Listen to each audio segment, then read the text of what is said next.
CTET 2021 first paper अपने series के अनुसार मिला लीजिए। मैं इसको बताते चल रहा हूँ, प्रत्येक प्रश्नों को मैं पढ़ के इसका आंसर बताऊंगा। मैं ज़्यादा डिस्कस नहीं करूंगा, केवल सीधे प्रश्नों का उत्तर बताऊंगा। पहला प्रश्न दिया है, विविध पृष्ठभूमियों के अधिगमकर्ताओं को संबोधित करने हेतु एक अध्यापक को। इसका सही आंसर है 4।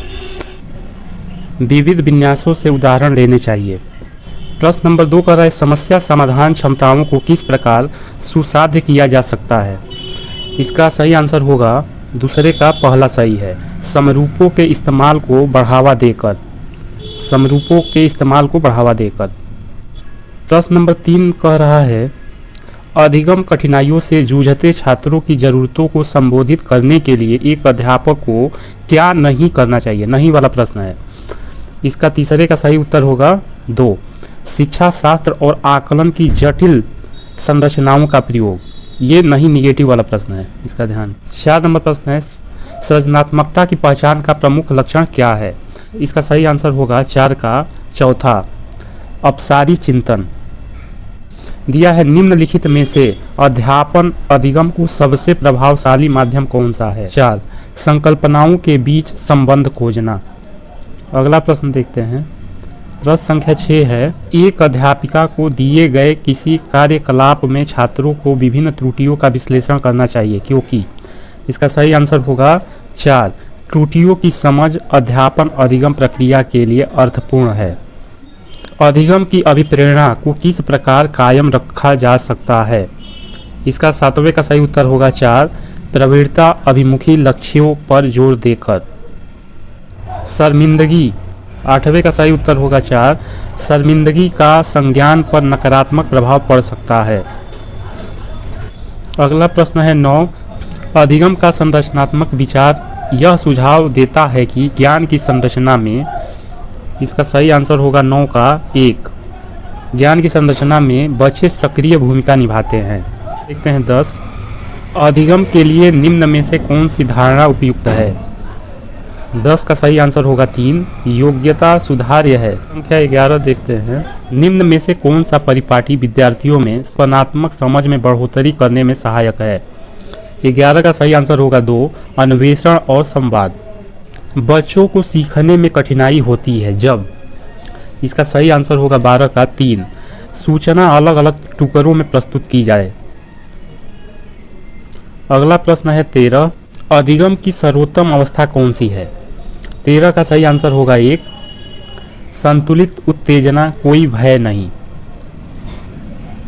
अब देखते हैं 14 का सही आंसर। प्रश्न है, बच्चों के विकास की व्यक्तिगत भिन्नताओं किस पर प्रतिरोपित किया जा सकता है।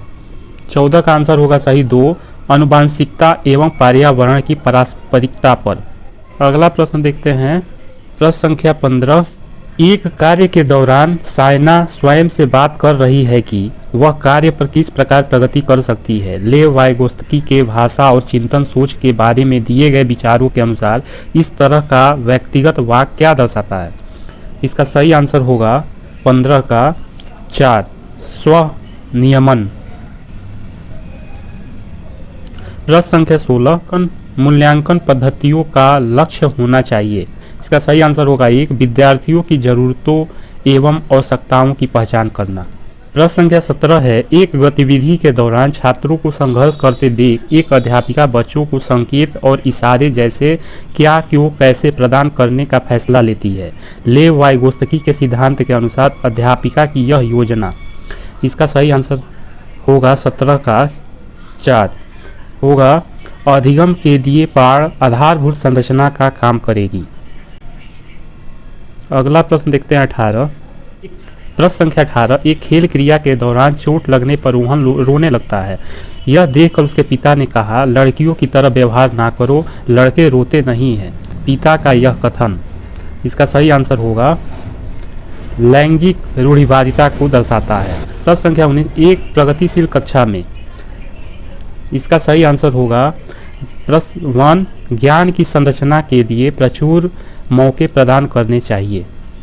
प्रश्न संख्या 20, लॉरेंस कोहलबर्ग के सिद्धांत के अनुसार किसी कार्य को इसलिए करना क्योंकि दूसरे से स्वीकृति देते हैं नैतिक विकास रिक्त स्थान चरण को दर्शाता है।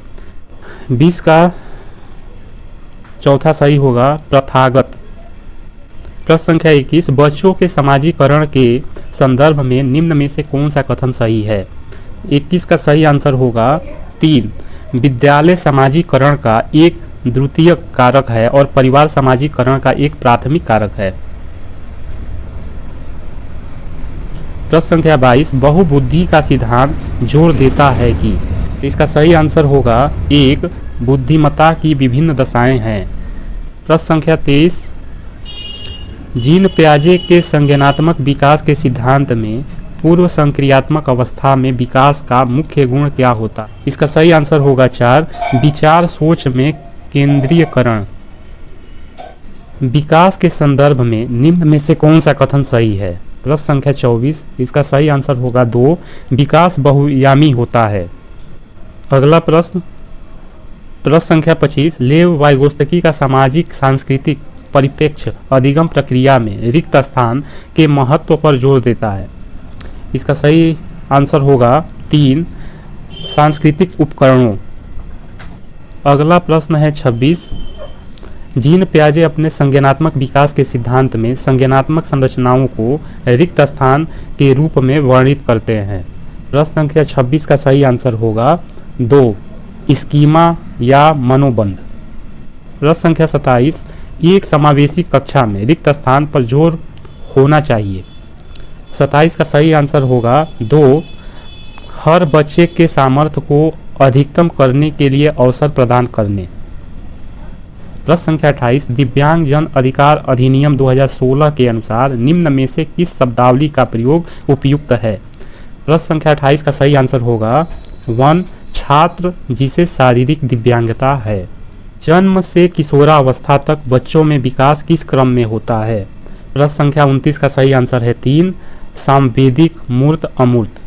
प्रश्न संख्या 30 और इसका लास्ट है एक प्रगतिशील कक्षा में व्यक्तिगत भिन्नताओं को किस प्रकार देखा जाना चाहिए? इसका सही आंसर होगा 2। अध्यापन अधिगम प्रक्रिया की परियोजना के लिए महत्वपूर्ण।